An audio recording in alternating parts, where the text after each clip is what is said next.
BBOR Black Box Online Radio, coming to you from West Virginia. BlackBoxNed88 on Instagram for the bonus podcast.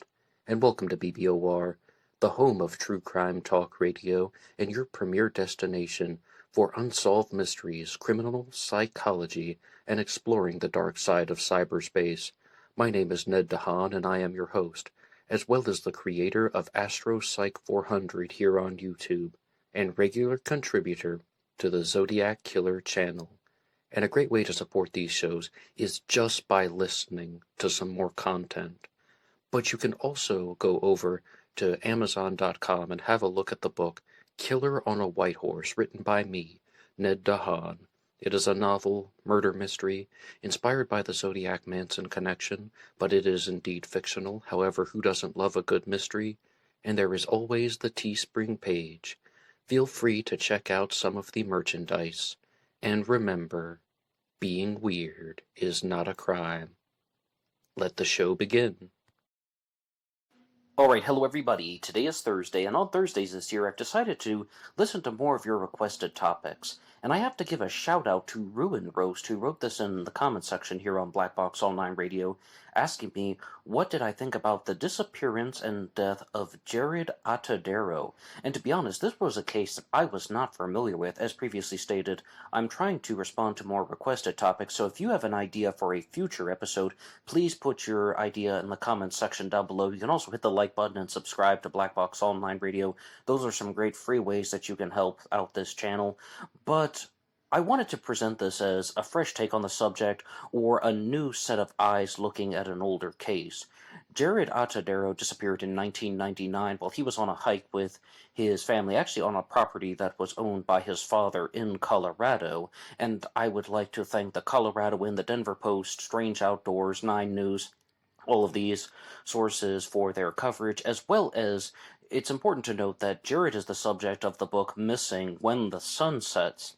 And what Ruin Roast asked me to look into was, there are two major theories, and one of them is that a boy was on a hike, and that he was attacked by mountain lions, or maybe even a single mountain lion. And the other theory is that he was abducted and murdered. His remains would resurface in 2003, and at first, I thought that this was just going to be a very simple case, that this was the story of a boy who was on a hiking trip and got attacked by the mountain lion because, number one, his pants were shredded on one leg, and on the other leg, on the other pant leg, there was an enormous bite mark. But the challenges are that there were no traces of mountain lion fibers on any of the clothing that was recovered.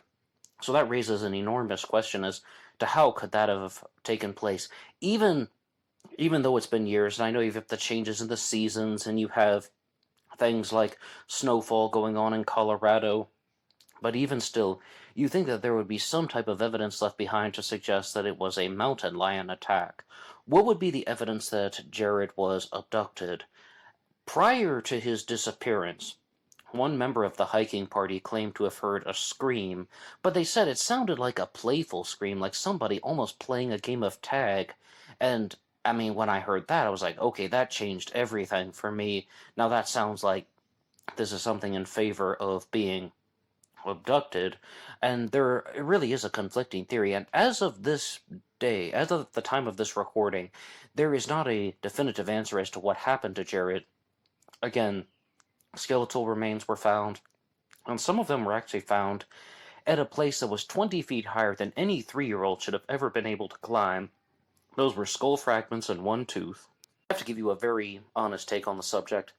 I think that that was nothing to do with any other human being.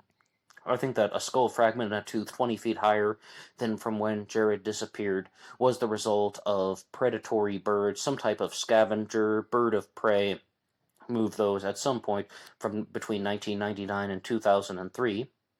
However, I think also that the evidence of an abduction is somewhat insufficient, and I lean toward the theory that Jaryd was killed by predators, and Les Stroud of the show Survivor Man was actually interviewed, and some of the interview was featured on StrangeOutdoors.com, and he shared something that wasn't super helpful or revealing, but he stated that sometimes in nature, you won't get a definitive answer. There's so many different creatures out there, and there's so many different elements of nature that people will pass away in the wild, and you will not get a definitive answer as to what exactly caused it or cause their death, that is, but ultimately that is where I'm standing, and I still have to say natural causes, even though there are some very bizarre things surrounding his death. But does anything immediately stand out to you about the death of Jaryd Atadero? Again, I mean, I'm just giving a very brief take on the subject. If you want to say something that is a little bit more expansive, you can write that out in the comments section down below. You can also visit some of the links in the description box. And tell me what you honestly think about this particular story.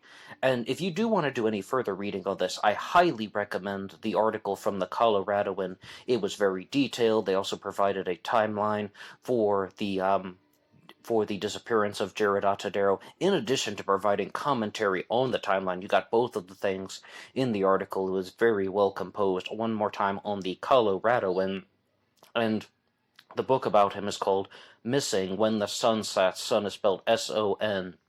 Please feel free to discuss this in the comment section down below. That's all for me now.